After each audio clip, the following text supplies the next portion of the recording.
Hello everyone, I'm Dan, and today I'm going to take 10 minutes to tell you as much as I possibly can about game engines. Why? So, for most of my career, I think like lots of you in the room, I've been in the more traditional side of tech. I've been building web apps and mobile apps and APIs and all that stuff. But more recently, I co-founded a company called Existent, and we set about building a developer platform for creating highly realistic, physically interactable VR experiences. And to do that, we needed to look at the technologies of the game industry and look at game engines. And it's become a really fascinating insight. And I want to tell you today that they are not just for building games. So what are game engines? Well, first up, they look like this. This is Unreal Engine. It's a big, messy, arcane, and very interesting piece of software. And the mainstream tech industry and the games industry have sort of grown up in parallel, but there's been very little cross-pollination between these industries, and also a very different set of design constraints. And what that's meant is that tools from the game industry really have lots of interesting and quite different takes to what we might be used to. So I wanted to sort of dig in a little bit into what is a game engine, what they're for, and what at a high level they do. So they were originally abstracted from 3D games. The very first game engine was actually built to create Doom, the very first 3D shooter. And as such, out of the box, they're designed to solve things like graphics rendering, audio, animation, network gameplay for multiplayer games, and all of the stuff that you would associate with a great game. You can think of them as like a really interesting combination of both a desktop application like Photoshop or Figma, but also an incredibly powerful developer framework as well. And this sort of mirrors the game industry where artists and programmers work very much together, and all of those workflows are integrated inside the game engine. Also, another thing that comes from the game industry is that in the game industry, game developers really value building tools. And as such, a lot of the development cycle of building a AAA game is spent actually on building the tools to build the game, rather than just building the stuff that's particular to this game. And this has sort of followed in to the design of game engines, and they're extremely extensible. And what you'll find when you're working with a game engine is as you're building your software, you're also modifying the game engine to make it better at creating that software, which is such a fascinating thing as a software engineer. But game engines, although they're certainly designed and come from the game industry and pointed at designing games, aren't just for games. Their use is growing rapidly at the moment for all kinds of things like creating TVs, movies, and live event production, all the way to things like training AIs and more industrial simulation use cases and all kinds of things. And so what's driving that? Well, it is really that modern computing is evolving. Traditional software that sort of responds to your mouse clicks and your keyboard presses with output to a screen is becoming less and less of a part of how we interact with software. What we're going to really is, from our world of flat screens and laptop screens, and that being the way that we engage with software now all around us, throughout the world, from self-driving cars to talking Meta Ray-Bans to autonomous drones that deliver you tacos wherever you name. You name it, software is everywhere. And it's no longer confined to the computers, and game engines are actually uniquely well-positioned for building software for this world.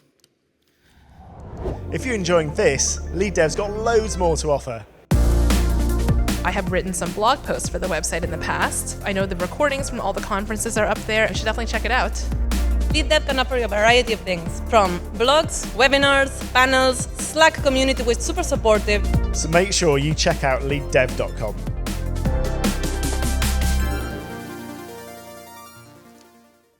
So a really first thing that you would expect is the 3D visualization and lighting simulation is super powerful.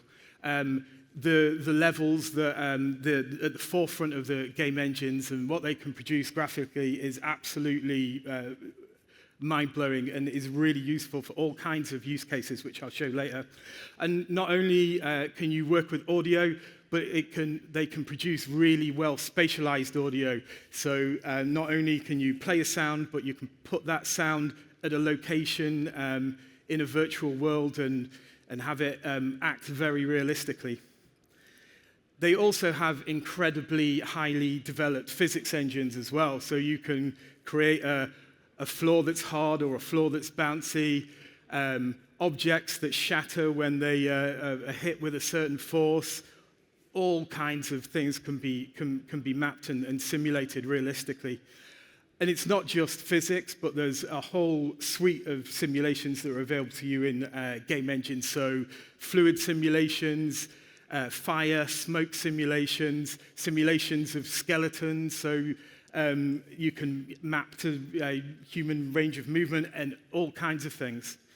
And what that adds up to is game engines giving you an amazing way to simulate the real world. And there's tons of applications of that. So this company called Agile Lens actually have created a piece of VR software that allows you to take any space, whether it's a hotel conference room or even a marquee outside in the garden, and allow you to visit a luxury hotel that has not been built yet.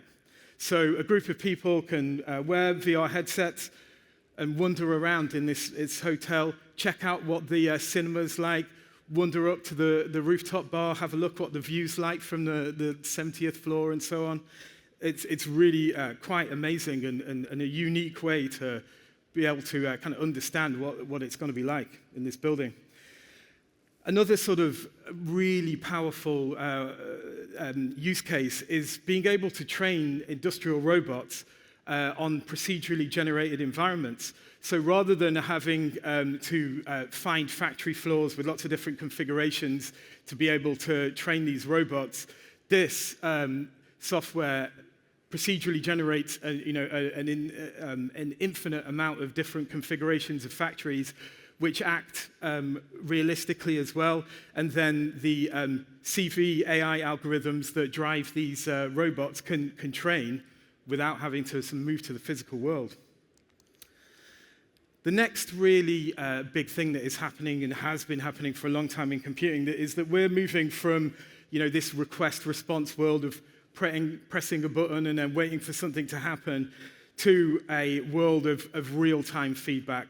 We want to be able to talk to ChatGPT and it talk back to us in a natural way without having to wait for that response. We want our car autopilot to be able to sense danger and react far before we can. And also, we expect to be able to virtually interact with our colleagues, no matter where they are in the globe, as if they were right in the room with us. And all of this requires enormous amounts of high-performance tech to do that, which game engines have. So, firstly, as you would imagine, they are GPU native and multi-threaded by default, which means most of the time you're writing code in there. Unlike other sort of programming platforms, you're making full use of the GPU and all the threads on your processor. And if you need to do something special, you've got much easier APIs to kind of work with those as well.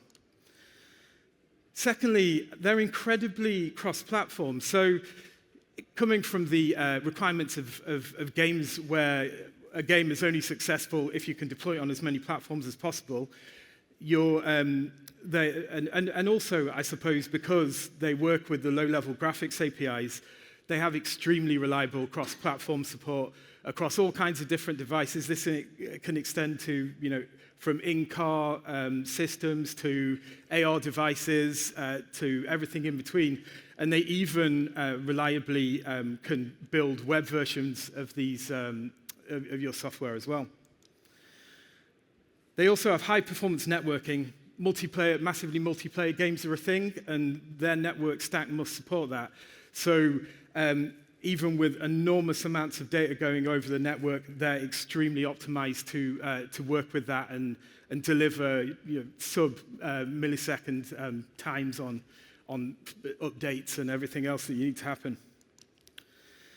And then to sort of tie this all together, they have an absolutely huge suite of profiling tools as well. So you can dig down to exactly where your bottlenecks are and fix those really easily. A few examples of, sort of where that comes into its own. The first up here is OpenAI actually have done a load of training work in here, and this is where they've done a lot of reinforcement learning experiments. This reinforcement learning experiment is essentially making an environment where the physics simulation is there and working, where these two groups are trying to hide from each other and find each other. It's a really fascinating thing because in the end, if you watch this video further than we will, you'll see that they start to cheat and find little glitches in the physics engine that they exploit to leap over the walls and get the other guys. Moving on from that and moving into sort of how we can exploit GPUs, this is a... why is it not playing? All right. All right. Well, what you would be seeing if this was playing was really kind of moving on from what I showed you with that reinforcement learning, but actually kind of multiplying it. So each one of these drone AI agents is instanced on the GPU, and so there can be thousands of these all running on one machine in parallel and learning their way around this course. And it's a powerful way of doing this kind of reinforcement learning training. Quite a different example, showing off what you can do with high-performance networking, is you can power these massively multiplayer collaboration spaces. So Engage is a way that you can host virtual conferences, and actually every player has their voice and their movements tracked and replicated over the network. So you can have, from the comfort of your sofa, a pretty fully featured conference experience like this, where you can put your hand up and ask questions, the speaker can gesture at the screen, and you can speak to the attendee next to you. It's a super interesting thing. So, when should you look at these game engines? Well, if you want to build really rich cross-platform APIs, they're a great choice. If you're doing really performance-intensive real-time networking, if you're building simulations, and especially now if you're looking to create training data for computer vision uses or for reinforcement learning, they're amazing, and I definitely suggest having a look. There are 3 game engines. Godot is lightweight, free, and open source. Unity is what people go to build for more lower-end devices like mobile devices and car entertainment screens and so on, and has a load of support for machine learning. And then finally, Unreal is where you go if you want super highly realistic graphics and simulation. And with that, I hope I've piqued your interest. I'll be office hours downstairs if you want to talk about game engines or trainers. Thank you very much.